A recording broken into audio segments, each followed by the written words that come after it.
like no return. And we're so early. We're incredibly early in Genius. Like anybody who's using Genius today, it's such an early time. So what do we see in that early time? We see collateral go into the collateral pool, and then we see some shrimp, some sharks, and some whales grab that collateral, right? Or they grab some of it. And so we see that happening a lot today. Think of an engine, right? That's like puttering, like, it's starting to start up, but it's like, it's doing that putter kind of thing. Because when somebody, deposits, for example, like this happened with Avalanche, like a few weeks ago, I think,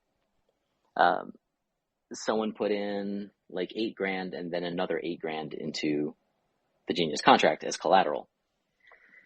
And then what you had is, you had a certain price. Let's say it's $4 or something. What you had is, as people redeemed their Genius to get some of that collateral, the price kept increasing for the collateral. So if you got $4 per Genius from the Genius contract, when you redeemed your Genius, if you got $4 during it, then it was like the next person got it for $4.10.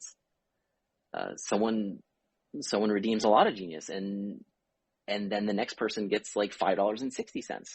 Another person redeems it, and $5.70. Another person redeems it, $5.99, per Genius. So these are mechanics that everybody has seen, but then eventually what has happened so far is is the collateral pool gets drained completely, right? Or it keeps building up until it's worth it for someone to drain it. And when that gets drained, cool. That means that the Genius that came in, that gets distributed to all of the collateral miners. But then there's no more redeemable Genius. The price starts over, so to say. So when earlier, saying when the amount of unsettled Genius debt is greater than the liquid supply, right? That means then in that given day where there's that liquid supply, people cannot drain the collateral pool. Let's say the collateral pool is 3 times larger.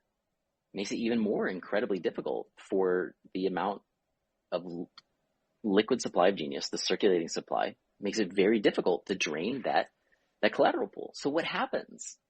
The same mechanics that happened before.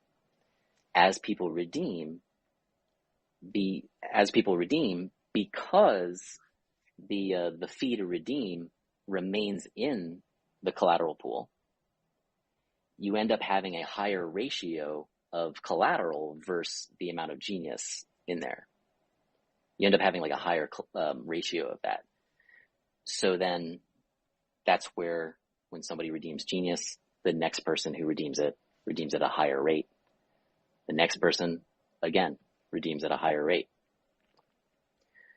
So when that is happening and it's impossible for people to drain that collateral pool, that's all you're going to see. Who knows what else you're going to see? I'm just talking about game theory here, what I believe is going to happen, what I see has happened. I'm not like acting as some financial advisor and giving advice. I'm looking at the numbers and how they were designed. I worked with the team for that, so I have, almost as much understanding as they do on the tokenomics, probably more because I've been looking at it a lot more while they've all been working and stuff.